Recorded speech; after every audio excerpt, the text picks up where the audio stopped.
હાલમાં ગુજરાતમાં વિધાનસભાનું સત્ર ચાલી રહ્યું છે ત્યારે બોટાદના ધારાસભ્ય ઉમેશ મકવાણા દ્વારા વિધાનસભા ગૃહમાં પ્રશ્નોત્તરી કાળ દરમિયાન કેટલાક પ્રશ્નો પૂછવામાં આવ્યા।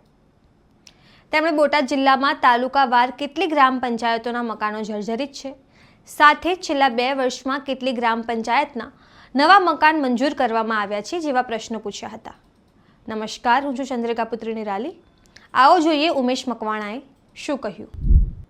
વિધાનસભાની પ્રશ્નોત્તરી કાળ દરમિયાન પ્રશ્ન ક્રમાંક નંબર 15 માં મેં એક પ્રશ્ન પૂછવામાં આવ્યો હતો, જેમાં માનનીય મંત્રીશ્રીએ મને જવાબ આપવામાં આવ્યો છે કે ભાઈ તારીખ 31/12/2025 ની સ્થિતિએ બોટાદ જિલ્લાની અંદર તાલુકાવાર કુલ કેટલી ગ્રામ પંચાયતો જર્જરિત છે, છેલ્લા 2 વર્ષની અંદર નવા પંચાયત મકાનો કેટલા મંજૂર કરવામાં આવ્યા છે, કુલ કેટલા રૂપિયાના ખર્ચે બનાવવામાં આવશે, જેના જવાબમાં મને જવાબ આપવામાં આવ્યો છે ગૃહના માર્ફતે તારીખ 31/12/2025 ની સ્થિતિએ બોટાદ જિલ્લામાં તાલુકાવાર જર્જરિત જે ગ્રામ પંચાયતો છે એમાં બોટાદ તાલુકામાં 0 છે, ગઢડા તાલુકામાં 5 છે તે જર્જરિત અવસ્થામાં છે,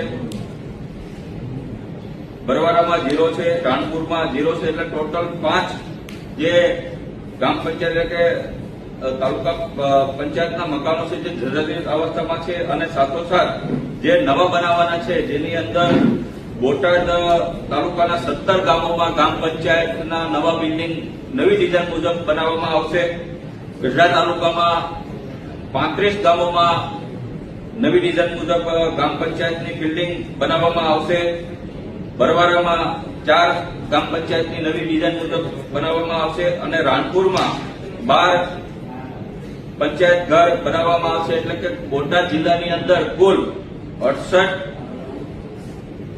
ગ્રામ પંચાયતના બિલ્ડિંગ નવી ડિઝાઇન મુજબ બનાવવામાં આવશે, અને કુલ ખર્ચ 6,82,876 રૂપિયાના ખર્ચે આ બિલ્ડિંગો બનાવવામાં આવશે। તમે આ વિશે શું વિચારો છો કમેન્ટ કરીને જણાવો। અત્યાર માટે બસ આટલું જ। સમાચારને લગતી વધુ અપડેટ્સ માટે અમારી વેબસાઇટ www.gujaratplus.in પર પણ માહિતી મેળવી શકો છો। ધન્યવાદ।